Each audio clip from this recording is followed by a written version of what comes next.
Good afternoon. Again, I'm Providence Mayor Brett Smiley. I'm joined with Governor McKee, who we will hear from in just a moment.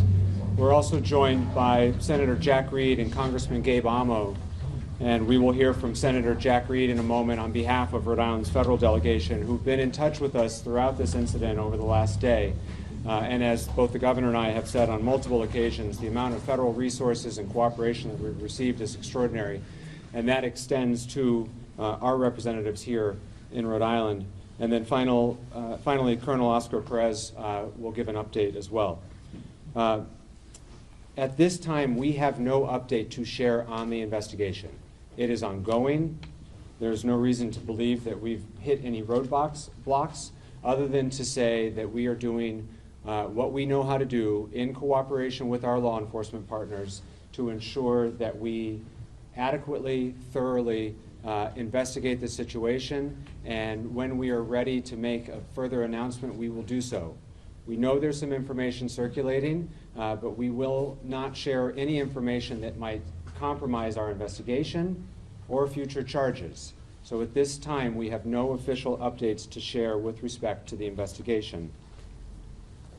Next, it's clear that our community is still in shock and hurting. And now that the initial phase of the investigation has made some progress, we're turning our attention to caring for our neighbors, both the Brown community, the broader Providence community, and truly all of Rhode Island. The City of Providence has stood up a website, the address of which is providenceri.gov/community response resources.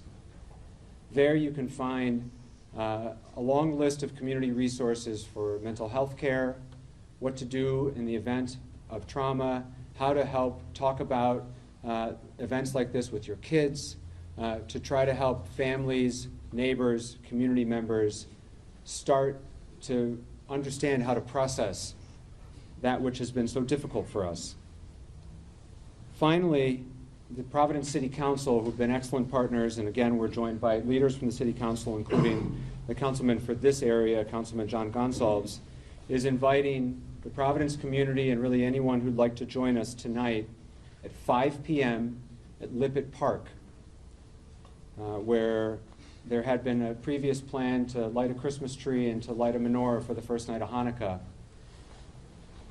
And for those who know at least a little bit of the Hanukkah story, it is quite clear that if we can come together as a community and shine a little bit of light tonight, I think there's nothing better that we could be doing as a community. And so please know you're all invited to Lippitt Park tonight at 5 o'clock. Lippitt Park is at 1008 Hope Street, and all are welcome. Certainly Providence Police and other folks will be on hand to make sure that we are all can be in community without any concerns tonight. I'd like to note that Family Services is here with us today, Margaret Holland McDuff. She is one of those community resources that has become available. I'd like to also acknowledge that United Way of Rhode Island and their 211 system has been helping, and leaders from the Nonviolence Institute have been assisting with families in the hospitals. Additionally, Treasurer James Diosa and his Victim Compensation Fund has already been in touch to ensure that his office is doing everything that they can. Before I turn it over to the governor, I'll just share that a couple hours ago I was at the hospital. I know President Paxton has been several times, but I had a chance to meet with a few victims and their families. And while they are receiving excellent medical care, and I want to thank the professionals at Brown Health and Rhode Island Hospital, the professionalism, these folks, just like our law enforcement professionals, have been up all night working, but the level of care and professionalism that they are exhibiting is extraordinary. These survivors are receiving excellent care, and the resilience that these survivors showed and shared with me is frankly pretty overwhelming. It pales in comparison what they've gone through for the rest of us here.